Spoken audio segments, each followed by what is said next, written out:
नमस्कार, मी प्रतीक्षा. DNA मराठीमध्ये आपलं स्वागत. कृत्रिम बुद्धिमत्ता अर्थात एआयचा वापर आता चित्रपट सृष्टीतही होताना दिसतोय. महाराष्ट्रातील पहिला फुल एआय मराठी चित्रपट झोका लवकरच प्रेक्षकांच्या भेटीला येत आहे. विशेष म्हणजे कोणतेही पारंपरिक चित्रपट शिक्षण नसलेल्या एका तरुणानं केवळ एआय तंत्रज्ञानाच्या मदतीनं हा चित्रपट अवघ्या 3 महिन्यांमध्ये पूर्ण केलाय. निसर्ग, प्रेम आणि मानवी मूल्यांवर आधारित असलेल्या या चित्रपटाची सध्या सर्वत्र चर्चा आहे. मराठी चित्रपट सृष्टीत एक आगळा-वेगळा प्रयोग म्हणून झोका हा महाराष्ट्रात पहिला फुल एआय मराठी चित्रपट प्रेक्षकांसमोर येत आहे. सुमारे 2 तास 20 मिनिटांच्या या चित्रपटात एकूण 10 गाणी असून निसर्ग, प्रेम आणि मानवी मूल्यांवर आधारित भावनिक प्रेमकथा यात मांडण्यात आली आहे. या चित्रपटाचे लेखक आणि दिग्दर्शक गोवर्धन चोपडे यांनी कोणतेही पारंपरिक चित्रपट शिक्षण अथवा फिल्म इंडस्ट्रीच्या पार्श्वभूमी नसलेला केवळ एआय तंत्रज्ञानाच्या सहाय्याने हा चित्रपट साकारला आहे. ChatGPT, ग्रोक आणि सुनो यांसारख्या एआय साधनांचा वापर करून गीते, संगीत, दृश्य रचना आणि टेक्स्ट टू व्हिडिओ स्वरूपातील संपूर्ण निर्मिती प्रक्रिया पूर्ण करण्यात आली आहे. आर्थिक अडचणींमुळे चित्रपटाचे प्रत्यक्ष चित्रीकरण शक्य नसल्यानं एआयचा पर्याय स्वीकारण्यात आला. त्यानंतर अथक मेहनतीच्या जोरावर अवघ्या 3 महिन्यांत हा चित्रपट पूर्ण करण्यात आला आहे. सध्या चित्रपटाची परवानगी प्रक्रिया सुरू असून लवकरच तो प्रदर्शित होणार आहे. झोका ही कथा निसर्ग, प्रेम आणि मानवी मूल्यांवर आधारित आहे. झाडांवर प्रेम करणाऱ्या तरुणीच्या प्रेमात पडलेल्या तरुणाचा संघर्ष, पर्यावरण संवर्धनाचा संदेश आणि शेवटी सत्यमेव जयते या विचाराचा विजय अशा कथानकाभोवती चित्रपट उलगडतोय. निर्माते दिग्दर्शक गोवर्धन चोपडे यांचा दावा आहे की एआय तंत्रज्ञानामुळे ग्रामीण भागातील आणि सामान्य तरुणांच्या कल्पनांना नवी दिशा मिळू शकते. योग्य व्यासपीठ मिळाल्यास हा चित्रपट मराठी चित्रपट सृष्टीत नवा अध्याय लिहिल असा विश्वासही त्यांनी व्यक्त केला आहे. सर्वांना माझा नमस्कार. माझं नाव गोवर्धन चोपडे. मी सोलापूर जिल्ह्यातील माढा तालुक्यातील कवेगावचा मूळ रहिवासी. मी अहिल्यानगर वन विभागामध्ये कार्यालय अधीक्षक या पदावर कार्यरत आहे.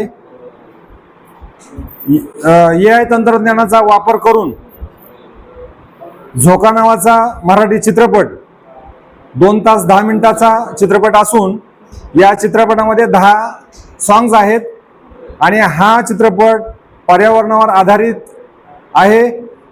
पर्यावरणावर आधारित जरी असला तरी याला लव्ह स्टोरी अटॅच आहे. म्हणजे पर्यावरणाचा संदेश असाच लोकांना दिला तर ते लोक बघण्याची शक्यता कमी असते, म्हणून त्याला मी लव्ह स्टोरीचा टच दिलेला आहे. चित्रपटात एकूण 10 सॉंग्स आहेत. पूर्णपणे एआय टूल वापरले सगळे. ग्रोक आहे, ChatGPT आहे, सुनो आहे. ChatGPT कडे इमेज तयार केलेत, ग्रोककडनं व्हिडिओ तयार करून घेतले, text to image to video, आणि सुनोकडनं सॉन्ग तयार करून घेतलेले आहेत. तर हा चित्रपट पूर्णपणे फुल लेंथचा आहे, थिएटरसाठी योग्य आहे.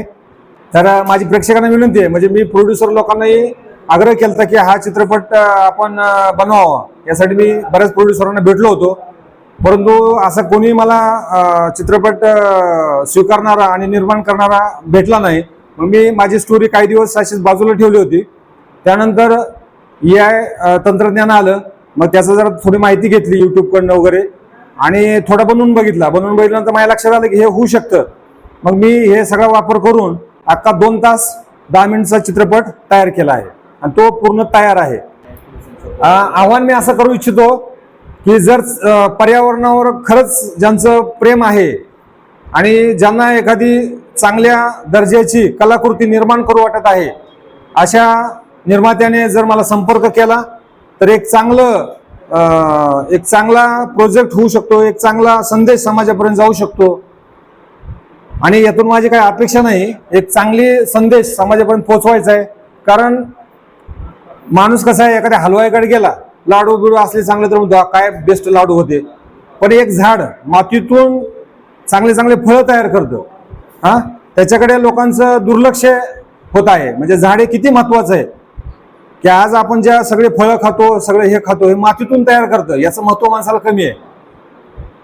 जो प्रक्रिया करतो त्याचं महत्व खूप आहे लोकांना. म्हणून हा संदेश मला पोहोचवायचा आहे की झाडं किती महत्वाचे आहेत. म्हणजे ईश्वराचा जर रूप काय असेल या जमिनीवर तर ते झाड आहे, जे ऊन वारा पाऊस सगळ्यात राहतं. म्हणून हा संदेश मला पोहोचवण्यासाठी हा संदेश काय तसा पोचला नसता, म्हणून मी त्याला लव्ह स्टोरीचा अँगल दिला, 10 सॉंग्स लिहिले, असं आहे. प्रतिनिधी मुंतजीर शेख, DNA मराठी, अहिल्यानगर.